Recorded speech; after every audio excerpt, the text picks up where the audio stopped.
Hello, welcome back to my channel. If this is your first time here, welcome. My name is Abby, and in today's video, we are talking about the importance of setting boundaries when working with the spirit world.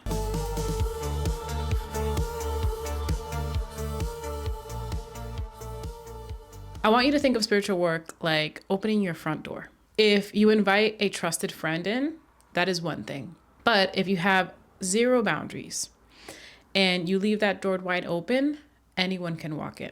Spiritual boundaries are what tell the unseen world who is allowed in, who is not, and how they are allowed to interact with you.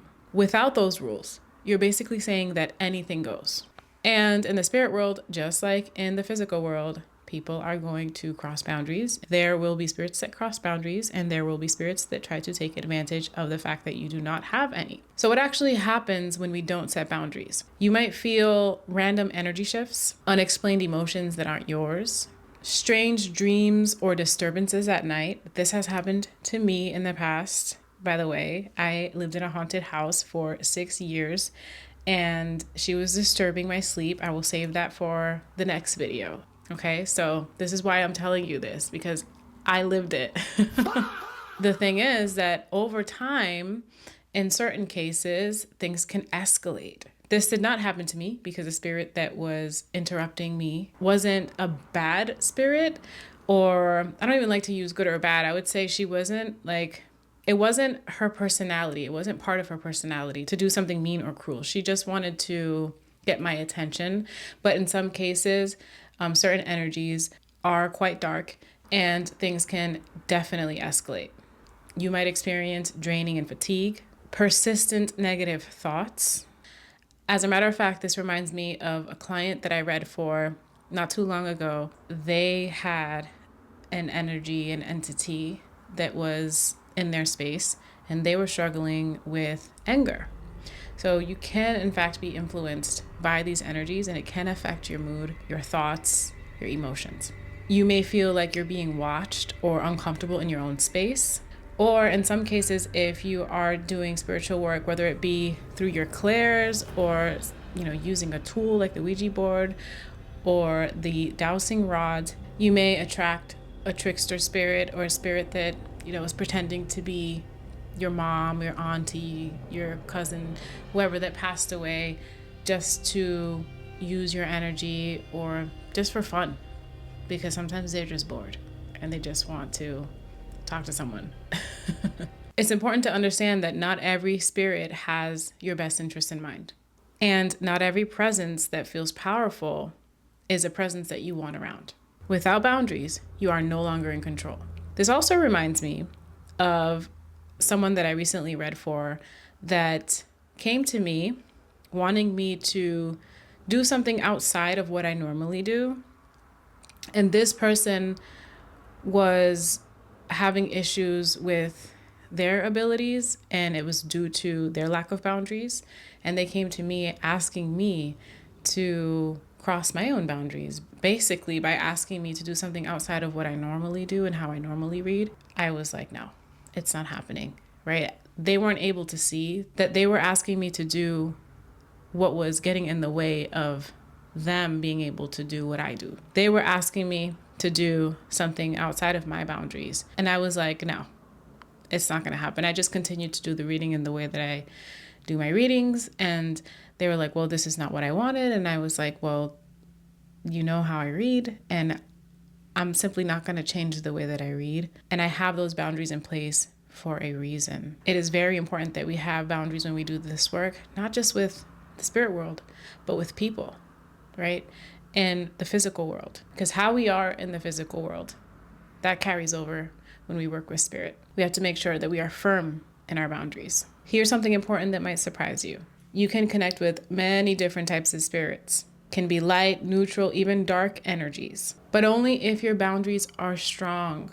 I cannot emphasize that enough. Boundaries don't just protect you, they define the terms of the interaction. It's the difference between I'm open to anything, I only allow non-harmful communication under my rules.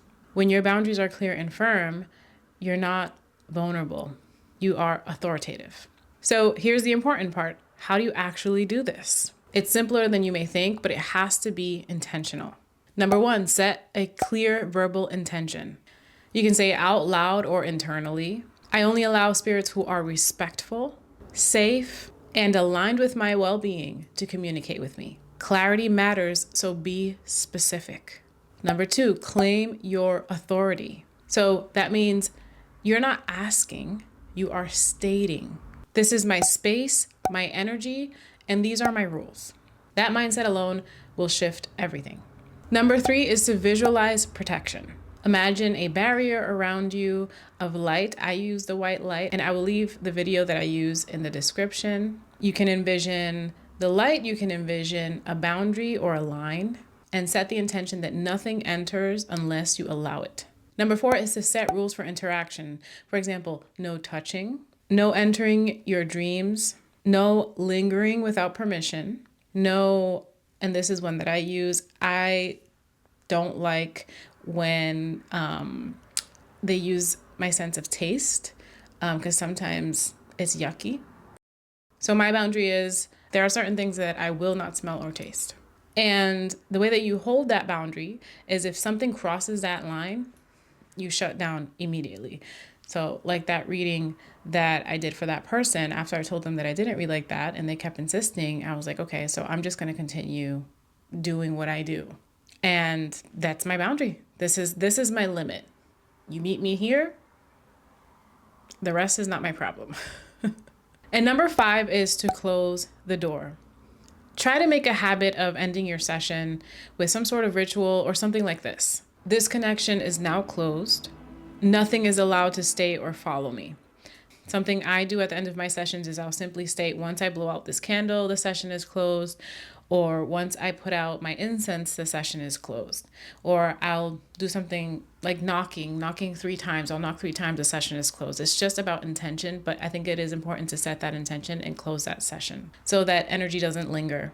My final message to you in this video is working with spirits is not about fear. It's about respect, setting intention, having an intention, setting boundaries, and control.